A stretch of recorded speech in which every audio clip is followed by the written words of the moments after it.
Good morning, everyone, and welcome to my channel. Let's get right into this.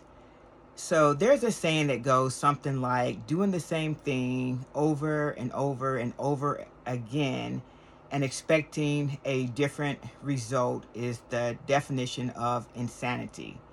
And in this regards, I'm talking about trying to get your loved one who's been diagnosed with a mental illness to trying to convince them first that they're sick and then to take medication.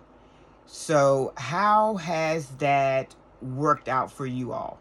I've been guilty of doing it, and I can say the nagging does not work at all. Nagging has not helped at all. In fact, it probably makes the situation worse.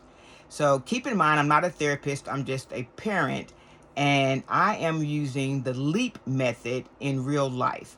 I recently added LEAP to my toolbox of addressing a loved one who has been, of addressing and communicating with a loved one who has been diagnosed with a mental health issue. So, since for the past probably 8 years, I have been involved with NAMI, the National Alliance of Mental Illness.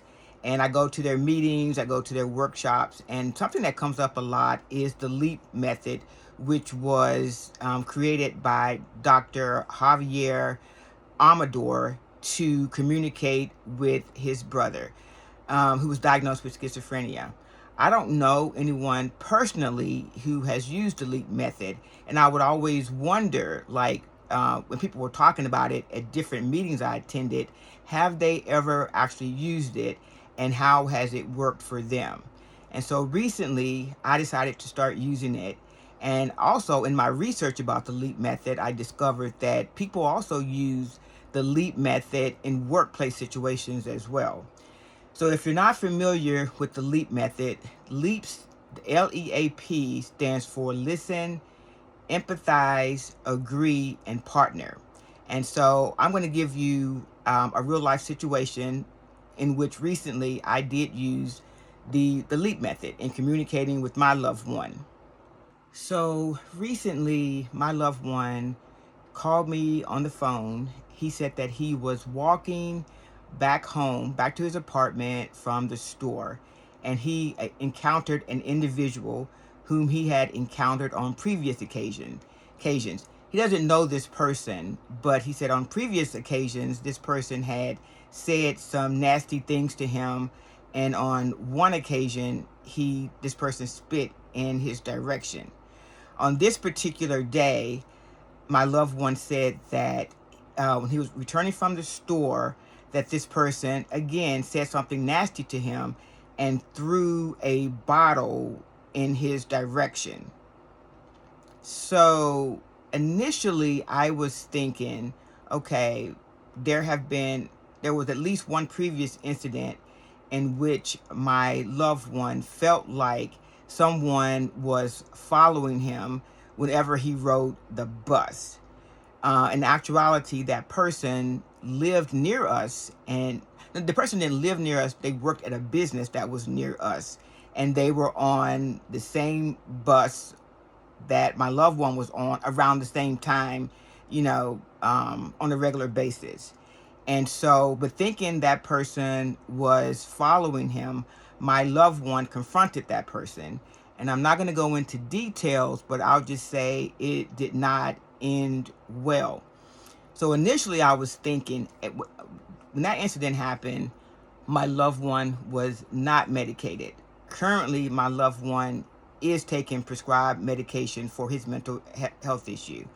So, but when he told me about the incident, I was thinking, is this a delusion? Did this really happen? Or is it something that he imagined? But I didn't question him.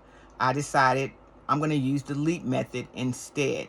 So instead of expressing disbelief, because I was thinking, like, why would a random person say that to you? That doesn't make sense. And I would have expressed doubt. But instead, I listened. That's the first step in LEAP, is just to listen.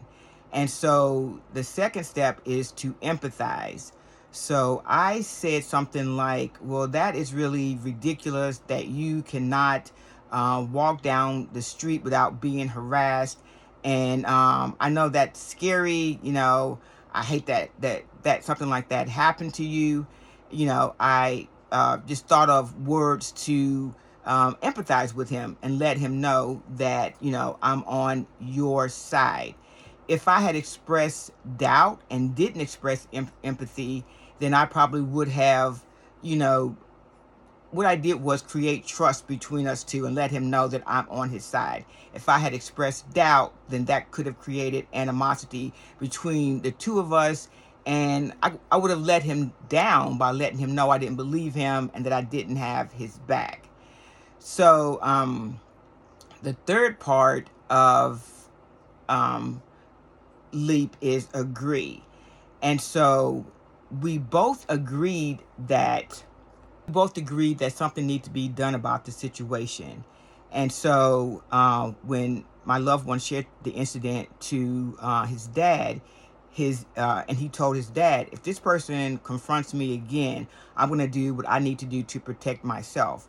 And his dad agreed with him, and his dad rode over to the apartment complex, and they drove around the neighborhood.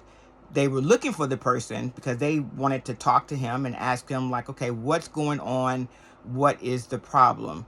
They did not find that individual, but they did call the police and they filed a report. So it's not necessarily to agree that the incident happened. And I don't know to this day whether it happened or not. I think it actually did. But they agreed that action should be taken, and they both agreed that they should contact the police and file a report. And so that's what they did. And in this regard, my husband partnered with him to, scan the neighborhood, call the police, and file the report. So we partnered with him versus doubting his story. By responding in this way, there was less tension, there was more communication, and I feel as though we develop trust between, our loved one and ourselves.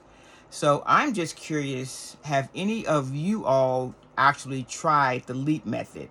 There's tons of information on the internet about the LEAP method, and it's also being used, as I mentioned before, in certain work situations. So please respond in the comment section if you've actually used the LEAP method, and let us know how that worked out for you all. In the meantime, take care, and I'll see you in the next video.